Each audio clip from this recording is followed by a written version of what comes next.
Madison was on the ground, shaking like a leaf, sweat pouring down her face. Trevor was on his knees, holding his stomach, his breathing growing weaker by the second. And right there in the middle of the African bush, 3 hours away from the nearest hospital, the guide looked at everybody and said the words nobody wanted to hear. If we don't act fast, some of them will not survive this. Everybody just stood there, frozen, watching their friends dying slowly in front of them. Nobody knew what to do. But one boy, the same boy they had laughed at for months, the same boy they called village boy and mocked every single day, that boy was about to become the only person standing between his friends and death. Before we go deeper into this story, welcome to the channel, my brother, my sister. If stories like this one touch your heart, make sure you hit that subscribe button and turn on the notification bell so you don't miss any of our powerful stories. Now let's go back to where everything started. 3 months before that day in the bush, a young man named Obinna landed in Toronto, Canada, carrying just one suitcase, his mother's old Bible, and a heart full of big dreams. Obinna was from a small village called Omoji in Enugu State, Nigeria. His father was a farmer who planted yam and cassava. His mother sold vegetables in the market. They were not rich people, but they had something money cannot buy: love, respect, and wisdom passed down from the elders. The person who shaped Obinna the most was his grandmother, Mama Nkechi.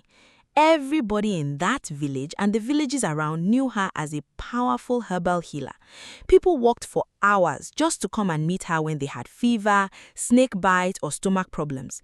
Every evening, she would carry her small basket and call Obinna, "Come, my son, let me show you what the bush is trying to teach us."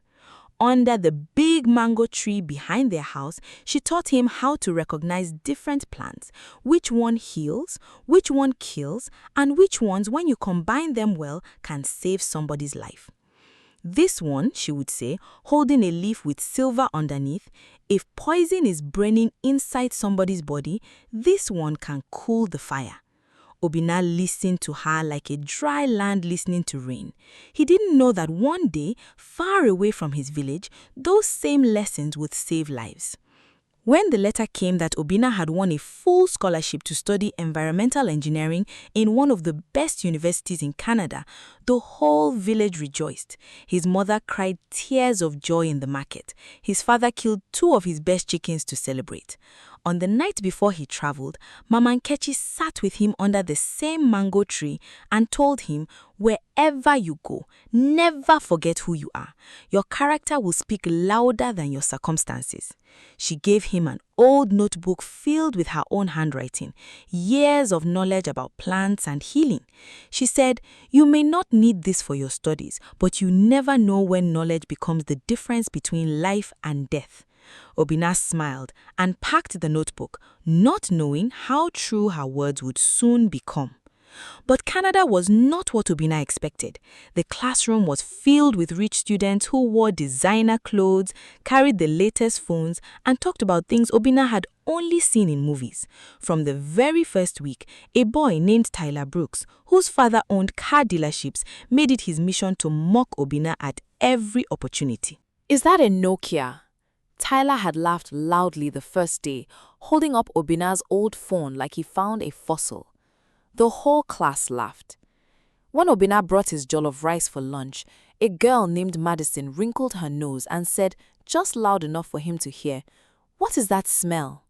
More laughter followed him like a shadow that refused to leave. It happened over and over. Every time Obinna pronounced a word differently, every time he wore the same 2 pairs of shoes through the cold winter, somebody found something to laugh at. They gave him a nickname that followed him everywhere: Village Boy. Some said it to his face, others whispered it, thinking he couldn't hear, but he always heard. There was one day, during a class presentation, that the mockery reached its peak. Obinna stood in front of the class to talk about a water filtration method his father used back home: simple sand, charcoal, and gravel layered together to clean dirty water. Before he could finish his first sentence, Tyler interrupted, Wait, can you say that again? I didn't catch it through the accent. The class burst into laughter. Madison added, Is this a recipe? Sounds like you're cooking soup, not building a filter. The whole room exploded into laughter again, and somebody at the back shouted, Welcome to engineering, village boy. Obinna finished his presentation somehow, his voice steady on the outside, even though something inside him was breaking quietly. After class, he walked straight to an empty stairwell, sat down on the cold floor, and cried. Not loudly, just quiet tears running down his face, the kind that come from carrying pain alone for too long. He thought about his mother selling vegetables under the hot sun to send him to school. He thought about his grandmother's voice telling him his character would speak louder than his circumstances. But in that moment, it felt like his circumstances were winning. Still, every night, instead of giving up, Obinna studied harder. He spent long hours in the library after everyone else had gone home or gone partying. He helped other international students who were struggling because he remembered how lonely his own first weeks had been. Slowly, one person started noticing him differently. A quiet Canadian student named Daniel Okonski, who also came from a poor farming family, began sitting with him during lunch. They mock what they don't understand, Daniel told him one afternoon. Don't let them make you small. It was Daniel who told him about an opportunity, a research and cultural exchange trip to East Africa, where top students would study conservation and water systems firsthand. You should apply, Daniel said. That water project they laughed at, that's exactly what they're looking for. Obinna hesitated. The thought of being trapped with Tyler and Madison for 10 days far from home filled him with fear. But something pushed him forward and he applied anyway. Weeks later, when the selection list came out, Obinna's name was there, right alongside Tyler, Madison, Trevor, Connor, and Brianna. Tyler's reaction was loud as usual. Are you serious? Village boy is coming to Africa with us? This should be interesting. He had no idea just how interesting it would become. The flight from Toronto to Nairobi took over 15 hours. When Obinna stepped out into the warm Nairobi evening, something in him relaxed for the first time in months. It smells like home, he whispered to himself. They were taken to a lodge near a conservation area where a calm Maasai guide named Joseph Sankale would lead them through the bush. This land does not forgive carelessness, Joseph warned them on the very first day. Some plants heal, some plants kill, and sometimes they look exactly the same. Never eat anything you don't recognize. Never. Most of the students barely listened, too busy taking pictures of zebras. But Obinna listened closely because something about Joseph's seriousness reminded him of his grandmother's voice years ago. You know plants? Joseph asked him one afternoon, surprised by the depth of his questions. My grandmother is a healer, Obinna replied simply. She taught me many things. Even the bonfire nights couldn't fully escape Tyler's mockery. One evening, Tyler organized a gathering and deliberately left Obinna out of the group chat where the location was shared.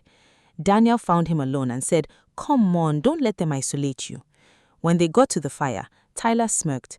Didn't expect village boy to find his way here without GPS. A few people laughed nervously, but this time, Madison didn't join in. She sat quietly beside Obinna later and said, It's beautiful, isn't it? Looking up at the stars. Yes, Obinna answered.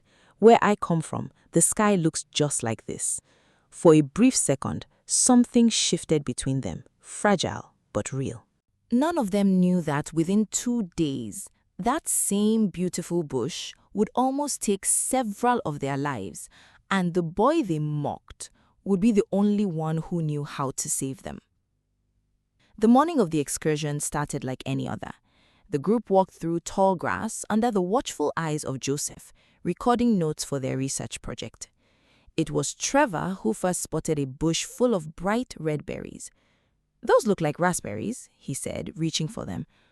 Don't touch that, Joseph shouted, rushing over. But Madison had already picked some and put them in her mouth before he could stop her. It looks exactly like the ones back home, she said.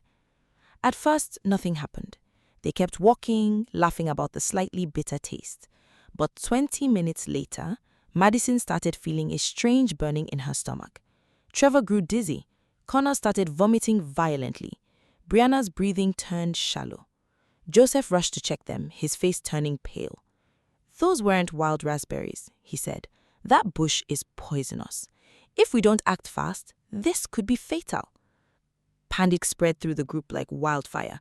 Dr. Lindquist tried calling for help, but there was no network signal in that remote area. "The nearest hospital is 3 hours away," Joseph said, his voice shaking. "Even with an emergency vehicle, it will take time to reach us." Students cried. Others stood frozen, watching their friends collapse on the ground. Even Tyler, the same boy who mocked the warning earlier, stood pale and useless, not knowing what to do. It was in that chaos that something clicked inside Obinna. He remembered a similar incident back in his village when a child had eaten poisonous seeds and how his grandmother calmly gathered specific leaves to slow the poison until help arrived. Her voice rang clear in his head. "Look for the plant with the silver underside, Obinna.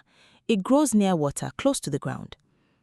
"Joseph," he shouted, "is there a plant here, dark green on top, silver underneath, growing near the stream?"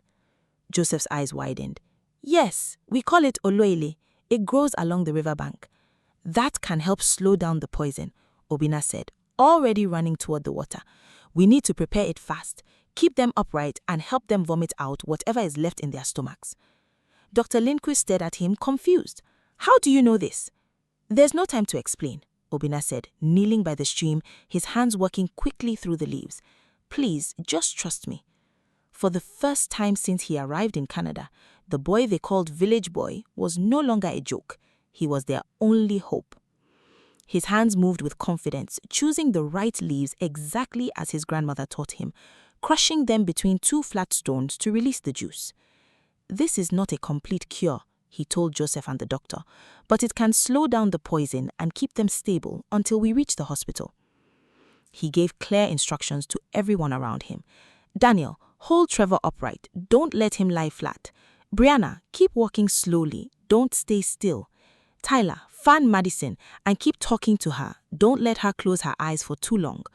For the first time, Tyler didn't argue. He just obeyed, his hands shaking as he knelt beside Madison.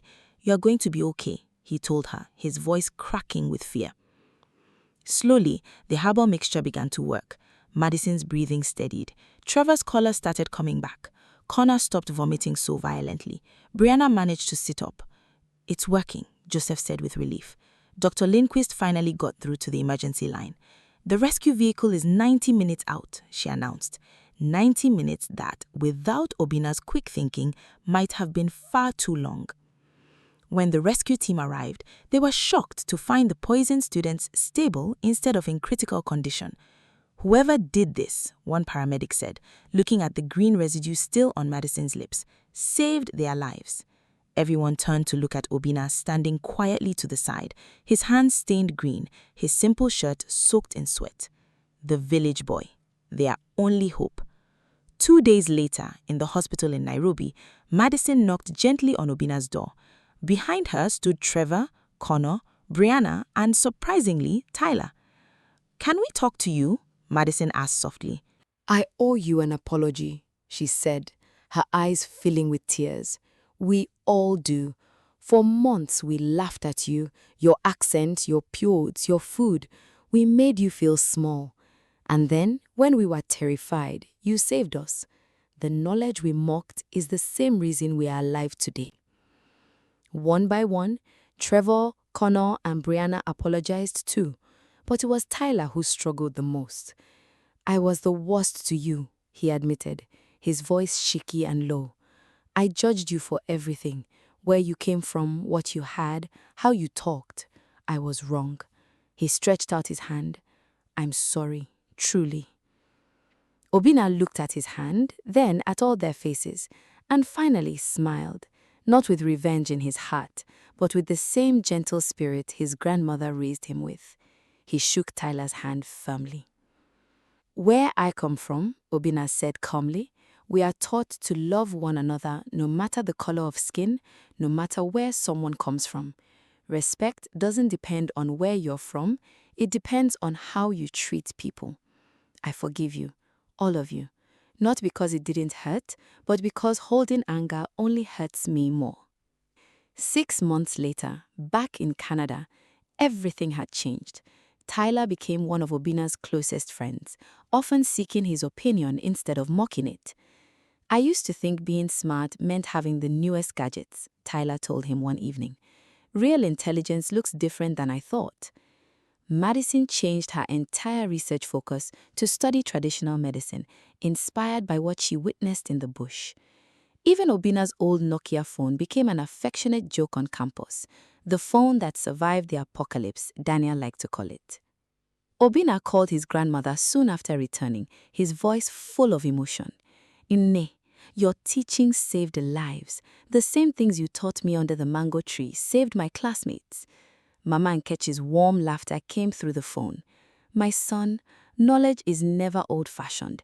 It only becomes powerful again when someone is brave enough to use it, even when others doubt it." By the time graduation came 2 years later, Obinna stood among his classmates, no longer the boy they mocked, but a young man deeply respected by everyone around him. Chosen by his class to give the graduation speech, he looked out at his proud parents who had traveled all the way from Umoji, his grandmother watching through a video call, and his classmates clapping with genuine pride. "I came here as a stranger," he said. "I was mocked for where I came from, for what I knew, for who I was. But I learned something important. True greatness is not measured by how people treat you when they admire you. It is measured by how you treat people who once looked down on you. Never judge anyone by their accent, their background, or what they can afford. Every culture carries wisdom. Every person carries value, even when the world tries to convince them otherwise." My people, this story teaches us something very deep. Never look down on anybody because of where they come from, or how they talk, or what they wear. The very thing the world calls local or primitive today can be the same thing that saves lives tomorrow. True greatness is not how you treat people who admire you, it is how you treat people who once looked down on you. Always remember, your character will speak louder than your circumstances. If this story touched your heart, drop a comment and let me know which part moved you the most. Don't forget to like this video, share it with your family and friends, and if you are not yet subscribed to this channel, please hit that subscribe button and turn on the bell so you never miss any of our powerful stories. We will see you in the next one. Take care of yourself, and remember, never judge a book by its cover.